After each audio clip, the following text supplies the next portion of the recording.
Hey guys, welcome back. And if it's your first time joining, please make sure you hit the like and subscribe buttons, whatever is over here, because I'm doing some pretty cool stuff on the channel. Mainly right now, we're covering all sublimation stuff. Today and previous episodes, you've seen me cover some metal sublimation. So we have two different types of panels here, a thin one and a little bit of a thicker one. And then we're doing something new that I haven't even done, I don't think, ever before. This is a MDF sublimation. Got it on Amazon. Want to try it out. It's got that Instagram type of square post to it. So we're going to go ahead, get this stuff together. I was planning on this being a short episode, maybe 10 to 15 minutes. Turns out it's a whole lot longer. So grab something to drink, grab something to eat, a snack, and let's get started.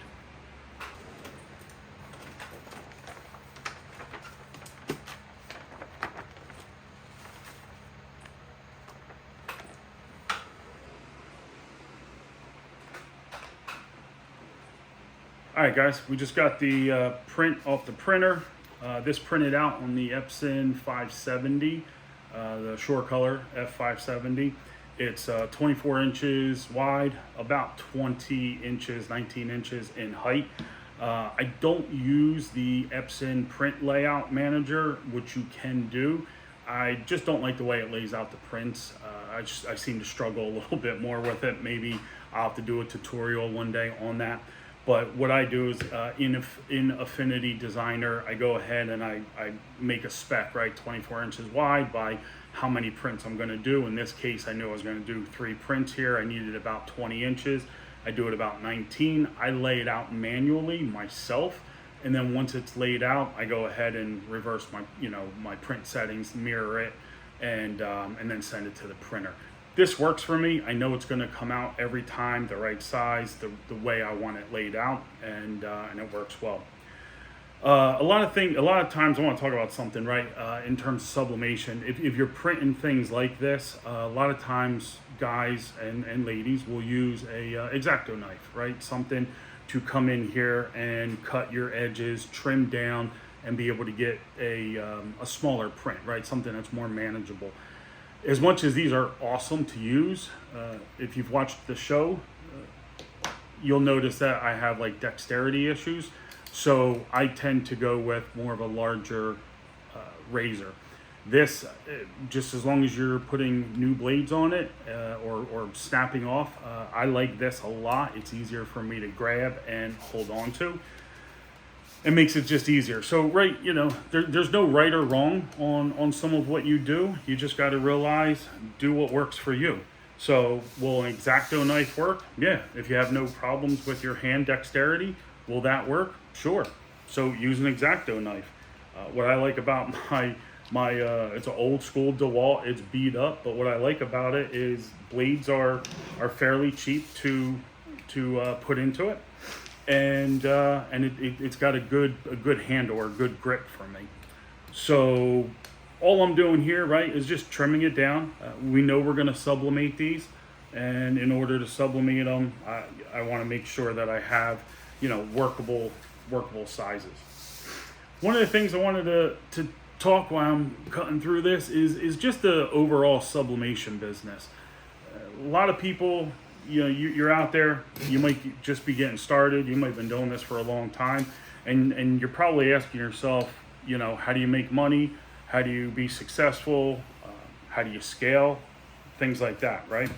So in my mind, it's all about coming up with a niche. You want to identify what type of market you want to go to. There's many a times where people have come to me and said, hey, can you sublimate or print this item or that item. And sure, you could do those for one-offs if somebody's coming to you and they ask you, you have the equipment, you have the metal or MDF in this case, right? Like we're going to do an MDF print, whatever blank you have. If you can do it, sure, go ahead and take that work. But the question really is how are you getting your orders on a regular basis? So for me, I decided to go into 2 key areas right now. And one of them deals with bar merch or bar merchandise, right?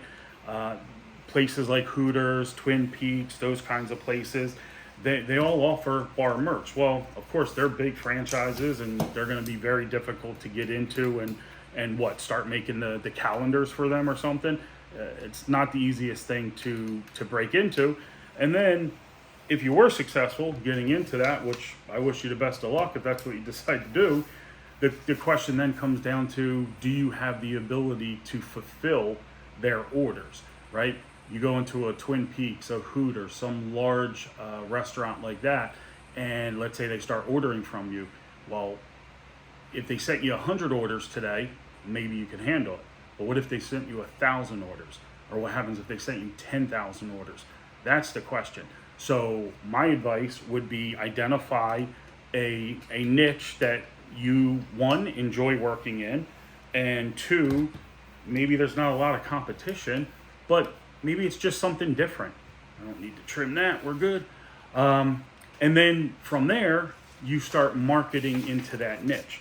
Because the thing is I'm not against anybody who does tumblers or who does keychains or anything like that. Like, they're all good areas to be in, and you can make money doing those things. But the problem is how do you get those customers? And if you jumped onto Google right now or Facebook Marketplace and you started searching, sublimation or keychains or customized, tumblers, you're going to find a ton of competition, which again, there's a large buyer pool for that, but you have to compete with that. And in my opinion, if I can compete or get into the market with less competition, as long as there's still a demand there, then I want to focus on that. I want to focus on where is there a high demand but low competition. And in my opinion, one of the niches or niches, right, that I got into is very much that. It's the bar merchandise, and specifically going more towards the bikini bar type of stuff. The other thing is going into models and content creators. So there are tons and tons of content creators out there on the web, and they produce merchandise all the time for their fan base, whether you're doing something special for them or whether it's a fulfillment opportunity. The thing is that you can find that niche and try to get into that. So we have 3 different prints, right? We have this is an 18 by 4 print that's going to go on metal. So this is 18 by 4. That's what's going to go on this for us. All right. We then have a 12 by 12, and this is something new. This is MDF. I will be honest with you, I have not used the MDF before. I can, utilizing a CNC that I have, I typically would cut 12 by 12 in metal and then utilize that metal to send out, as the final print. What I like about this is it comes from the, from the order that you place, exactly like this, rounded edges, MDF. I'm not 100% sure the quality yet. Like, I don't know if you could see, but right in the center, there's like a little divot or pimple per se. So I have to peel this off and take a look at it. If I don't like it, I'll grab another piece and we'll try that. And then what I'll do with something like this, well, number one, what I like to do, this still has the plastic skin on it. So if I circle that, right, I can see this through the skin. Now that dimple that's there, I see another one there, right? But these little dimples or pimples, right, that could just be a little bit of dust that got into the underlayment when they put the protective coating on. So I pull this coating off, it could be perfectly fine. And that's great. That means it's a good usable piece. However, if you pull it off and you still see like a little pop-up or a little imperfection, if you're making something like this for a client, you obviously don't want to send it to them, right? But what I would do with this particular piece, and more so because I have the equipment, is I'll take this over to the CNC and I'll cut out other pieces from this, and I'll make smaller pieces. So I won't throw this away. If you have pieces like this, it's worth trying to look into to say, hey, what can I do with a part of this piece, right? Learn how to cut it. Some of this metal, I could show you how to cut that as well. So this piece here is gonna go 12 by 12, kind of giving that Instagram look. And then this is just 8 by 10, and that's gonna go here. Now, this 8 by 10, again, this is an Amazon buy. It's a 1/2 millimeter. It's actually 0.45 millimeters thick. It's very, very thin. You can actually hear, it flickering, right? The difference compared to this one, this is 1.15 millimeters thick.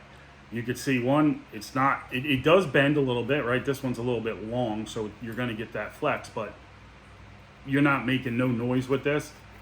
It's not, it's really a premium piece. So, and let me show you why I have the camera rolling here, right? I'll set this aside for a second, just to get it out of the way. So in this Amazon piece, which is going to be fairly cheap, you get 20, 30 of them on Amazon for probably like 20 bucks. So you're less than $1, or I think they're around $1 a piece, right? This, no protective coating on the back. You only get the protective coating on the front. And I will tell you, if you take all, I'll have to see if I can grab a picture, but if I stacked up all 20 or 30 pieces, they're all actually cut slightly different. They're all not the same size. Maybe only a 1/2 millimeter off, but the quality is not there. Doing a single print, it'll be okay in this particular case. On this piece here, okay, this is a higher quality item that I purchased, and here they actually put a protective coating on the back as well. So if I can get this started, I'll show you that not only do we have it on the back, but we also have it on the front. I have a series of different tools that I try to use, just a little pick, and it's just enough to try to pull the edge back. And once I can get that started, and you got to be very careful, especially if you're doing this on the front, to not scratch anything. So generally on the front, I'm not going to use a metal pick. I'll use more of this plastic one, because you're not going to have to worry about it interfering with the sublimation.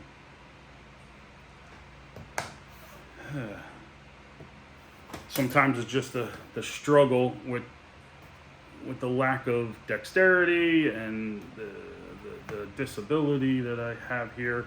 Just trying to get this stuff started sometimes is a struggle.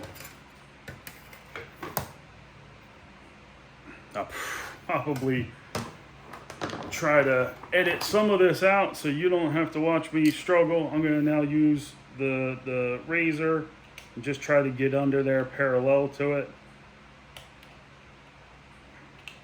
I'll show you what I do on the back here and then on the front.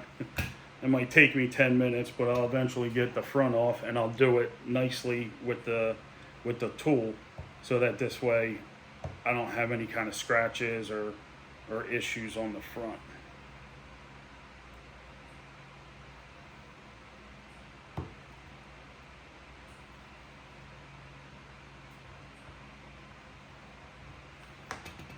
You know, I'm all for high quality, but I like the fact that that one has nothing on the back. Makes it a whole lot faster to just peel one side and be ready to go. But, and of course, whenever you're trying to do multiple things like record, it's not going to work easy. It's going to give me a struggle. But I got it. It's coming. All right. So, once I got it started, I go ahead and pull this back a little bit. And then what I like to do is I need to hold it down here with my thumb, and then I'll go ahead and just pull it back this way. And this stuff adheres really, really good. I mean, it is protecting, but it adheres, because you can see, like, you can pull this plastic and the plastic's gonna rip.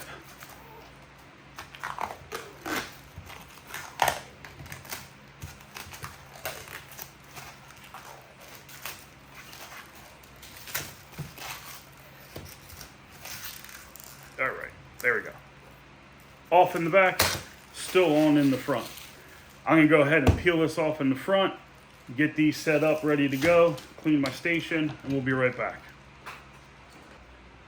All right, guys, got my station cleaned up a little bit and got my tape dispenser.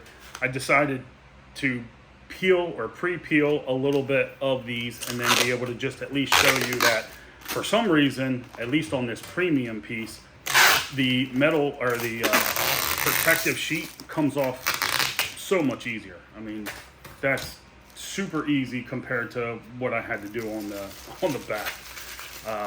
This is the Amazon, sheet. I mean, that comes off. It's like it's almost barely on there. And then this is the MDF one that I've circled my potential flaws. And that one looks okay.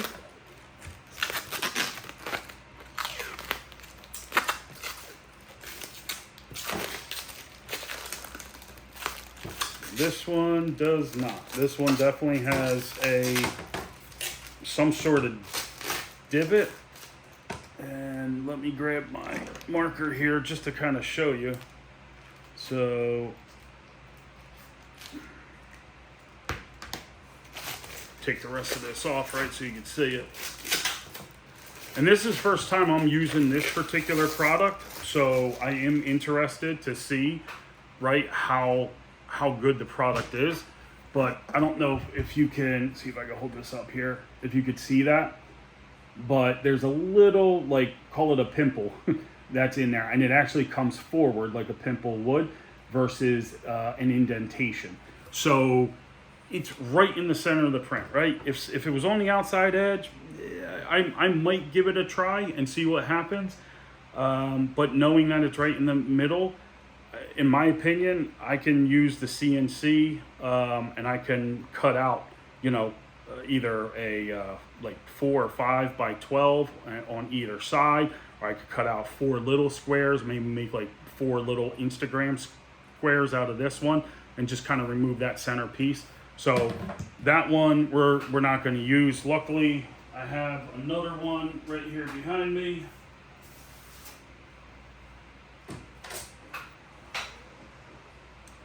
And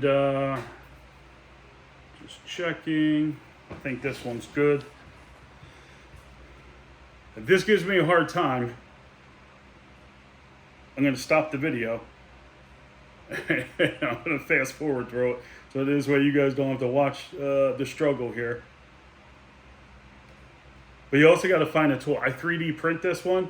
It's like a little scraper, and I actually got to make the handle bigger. But I 3D print it for my 3D printer, and it helps you scrape off of the 3D bed.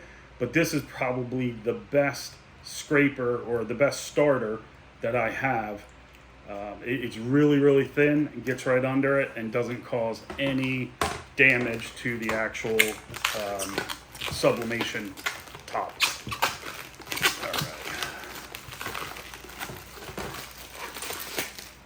All right, now this looks good. I have no issues with this one. This one looks good. So I know, I'll set that aside. Previously, I had showed you guys that a lot of times what I end up doing is utilizing these little cleaning, like eyeglass wipe cleaners, right? To wipe down my material before I go and flip it over, because I want it super clean, no fingerprints, no smudges, no dirt, no oils, nothing on there, right? When you start doing multiple prints and they're going to be larger like this, you can go through a whole lot of these things and they're not very moist, which you don't need to add moisture to this. As a matter of fact, you want the opposite, right? You want less.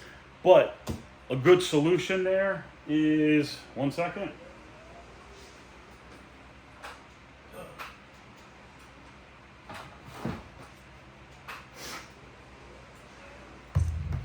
So a good solution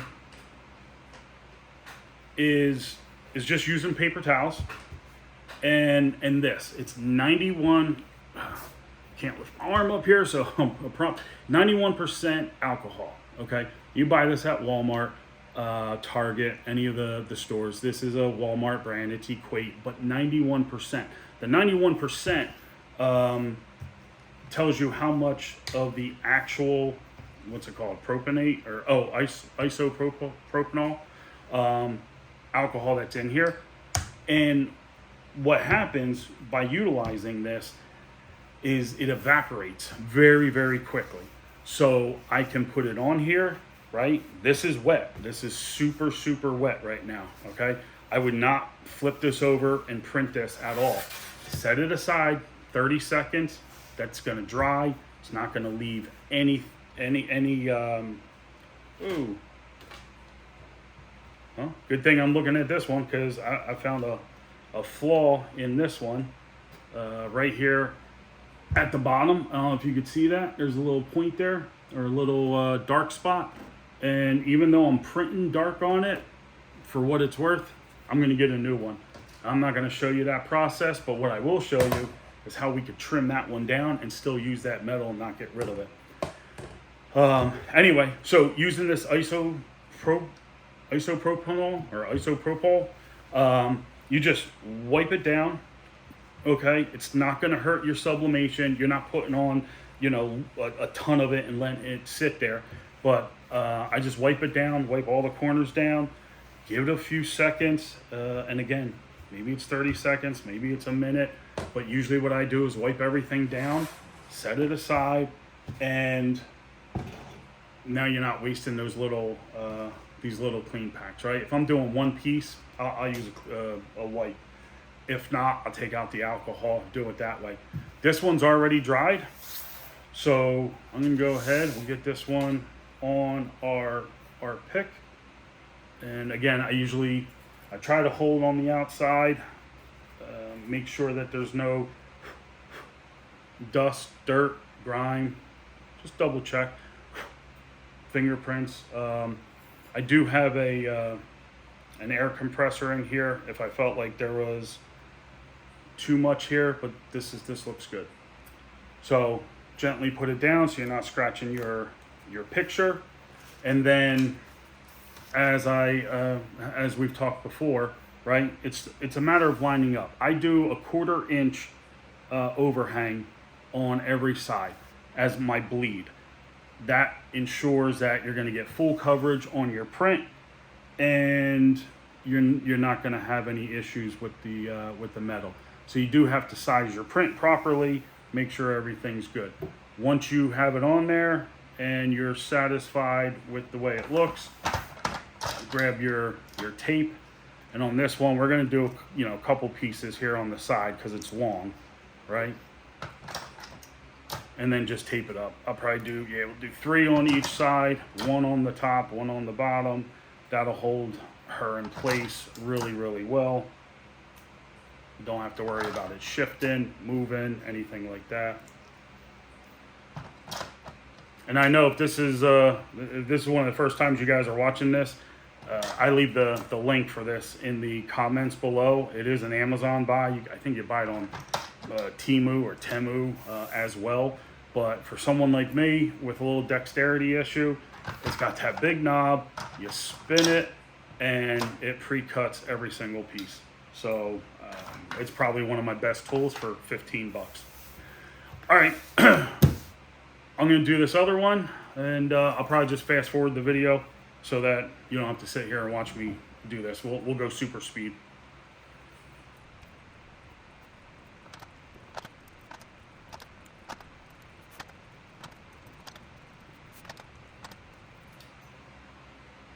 Okay, I just want to make a quick point on this one.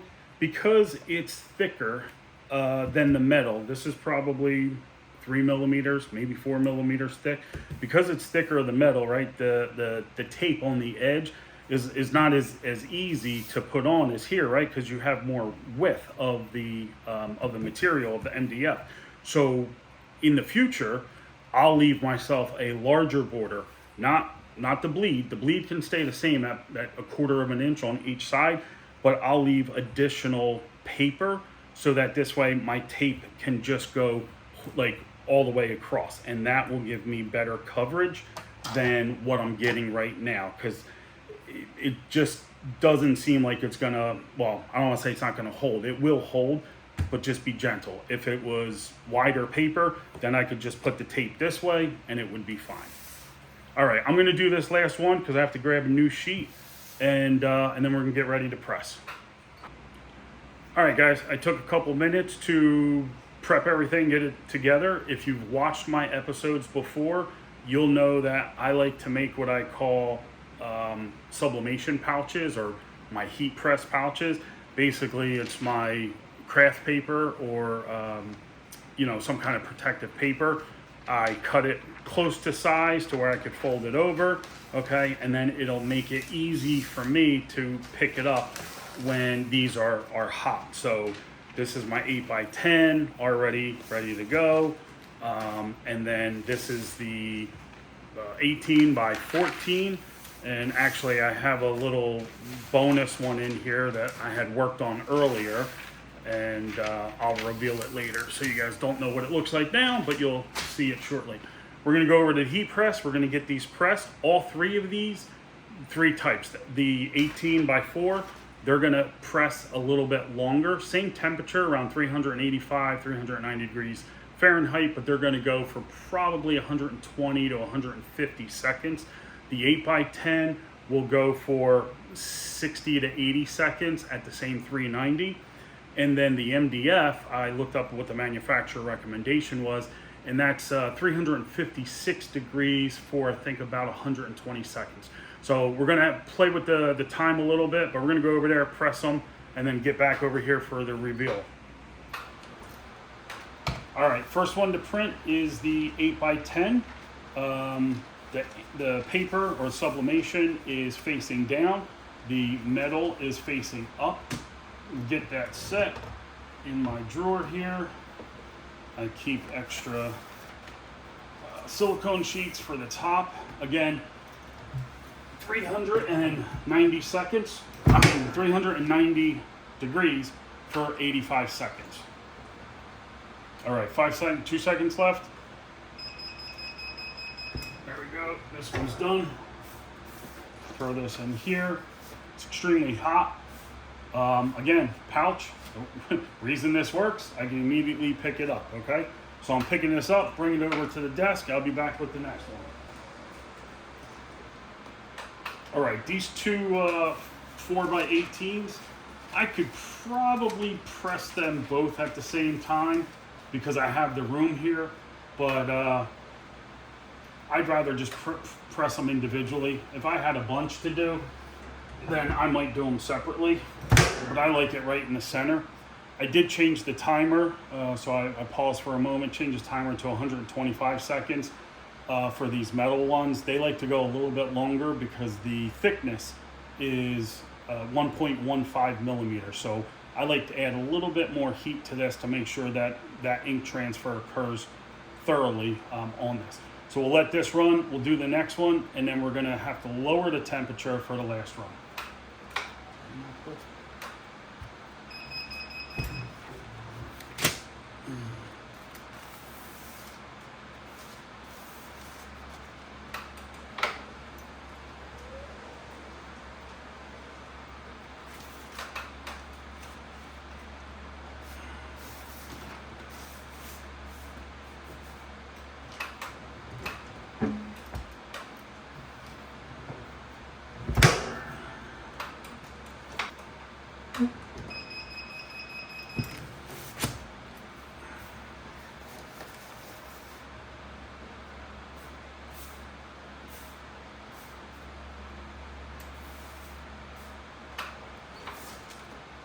All right, guys, I lowered the temperature to 356 degrees for the MDF.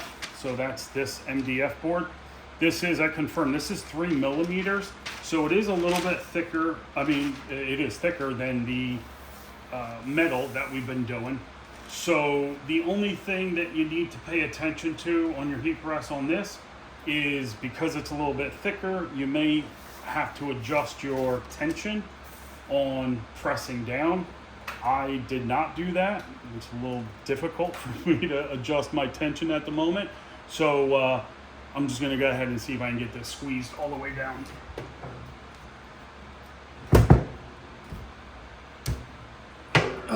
There we go, we got it. 120 seconds and it'll be done. We got about 5 seconds left. I did run it for 125 and now we'll be done.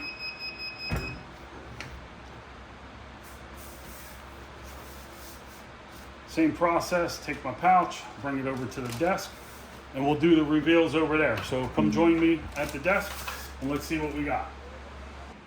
Back at the desk, guys, I got everything that we pressed today. These are the metal. First two, they're cooled 100%. This one's got a little bit of heat. This is the MDF. This has still got heat on it, right? So it hasn't been all that long since we came from the heat press. I'm gonna go ahead and just throw this one aside. Let's do the reveal, right? Kind of feel like it's an episode of watching Food Network, right? You spend all that time making the meal, and now you get to actually, you know, taste it. Well, you ain't eating this, but you sure as heck are gonna be able to see what it looks like. So, wow. All right. Look at that. I gotta clean the tape off, but that is a very, very nice print. Colors are awesome. Quality is good. Just clean off the tape here, and bar owner's going to be very happy with this one.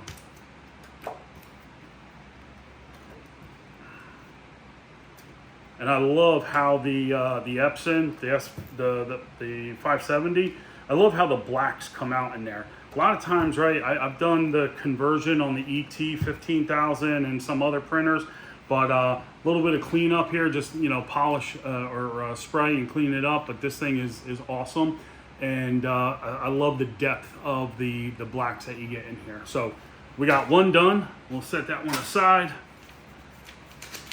And good transfer. Everything's good here.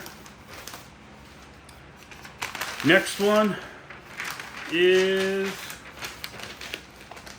one of the. So we got a bonus one here, right, that I didn't show you that I printed, but I had it done earlier in the day, and I just needed to heat press it. So let's go ahead and tear off all this. This is the one that you did see pressed of a model.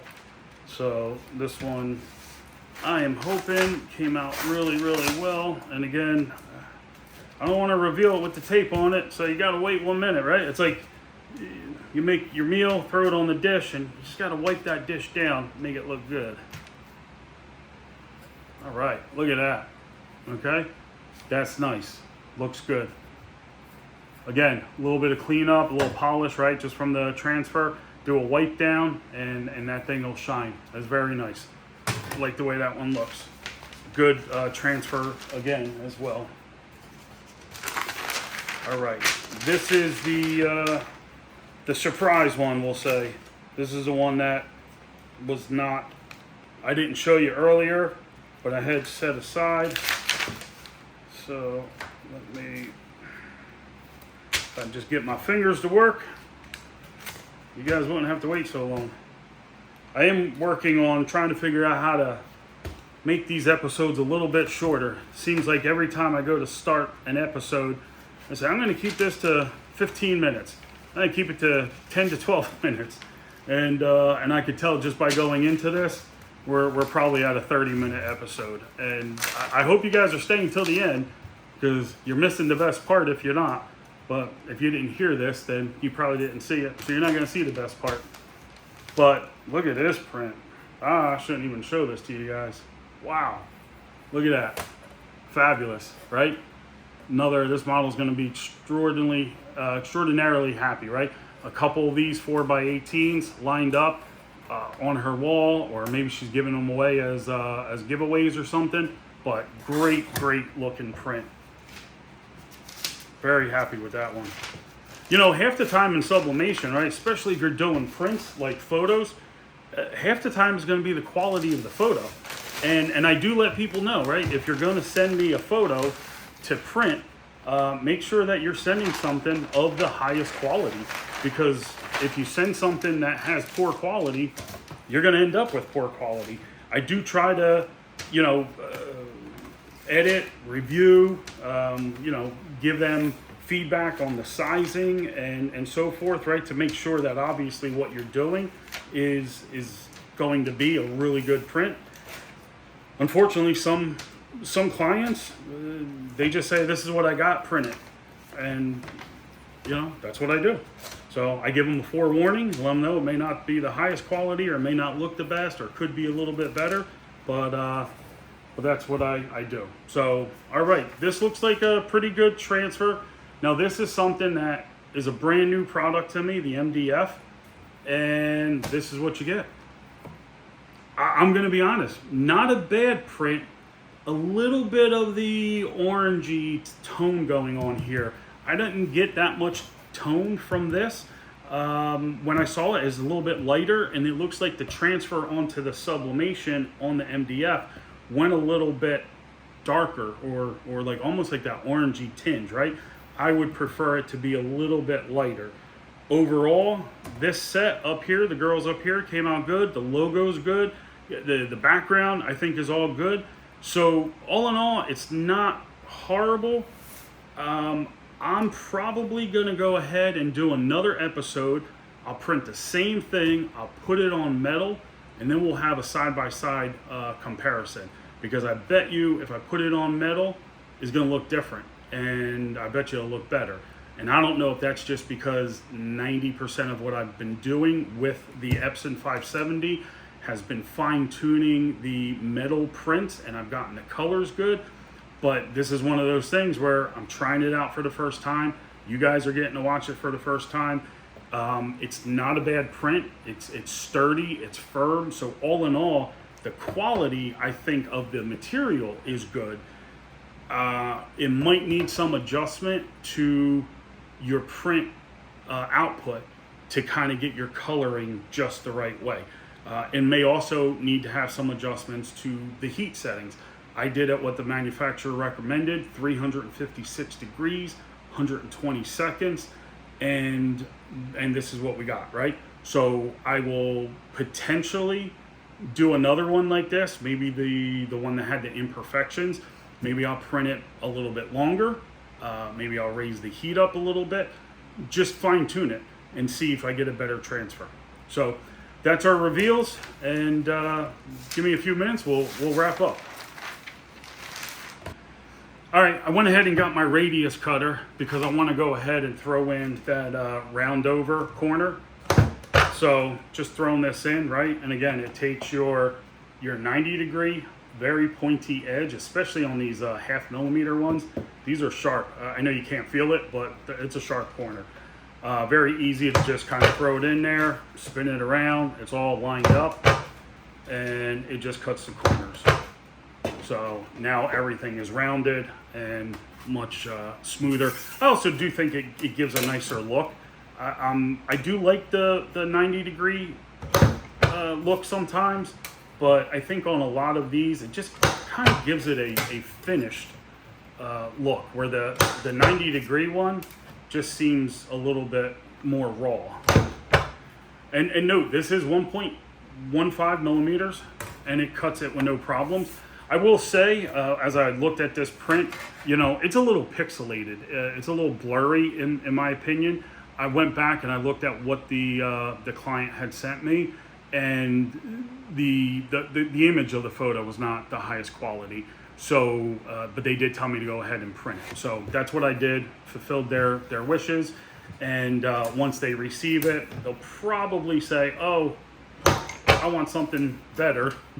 So I'll end up giving them a discount on a reprint, and I will ask them for the highest quality that they have. And if it's not what I think is good, then I'll just deny to do it again, right? I'll tell them we have to switch to a totally different photo. So we got our 3 metal prints. This is, again, a 8x10, 1/2 millimeter in thickness metal. You could hear it. It flops around a little bit, but it is a little thin. Mounting it on the wall, not a problem. Just put a couple adhesive stickers or something on the back. Both of these are 18 by 4 inch designs. They're 1.15 millimeter thick, okay? So we have those. And then we have our MDF Sublimation. And I will tell you, I'm really not happy with the color. So I'm going to probably cut the one piece that was that we know we had a flaw in it, probably cut it in 4, and then I'm going to go ahead and do test prints on 4 different sections, different heat, temperature, and different length of time, and see if I can't get it to match what my output settings are already doing on the metal. If none of those work after adjusting the temperature and the heat, I'll go ahead and then start to mess with a little bit of the printer settings. So guys, I hope you liked this episode. It was a little bit of different than what I normally do. We did some metal, we did the MDF. I also am trying to explain a little bit about finding your niche. I'm hoping to start to expand upon that a little bit more and just provide you my experience with going into a particular niche. And sometimes you have an idea and you have to explore it. Maybe the bar merchandise stuff doesn't work out. That's okay. Switch to something else. But the one key thing, in my opinion, to take away from this is find something that maybe nobody else is doing. You've seen me do some of the memorial stuff, which is probably what our next episode will be. So I'm exploring multiple niches to try to see what works best and what works well for me. But ultimately, if you have the equipment, you can print anything. So explore, find out what's working, and then take it from there, right? And just exploit what does work for you. So again, hope you liked the episode. If it was your first time your first time watching, please subscribe, hit the like button, leave me a comment. This is my 4th episode. YouTube is starting to pick up a little bit for it, but I can really use the feedback. So like, comment, subscribe. I really appreciate it. Till next time, print what you love to print. Thanks. Okay, ready? Be excited, and action. Please like and subscribe to my dad's YouTube channel.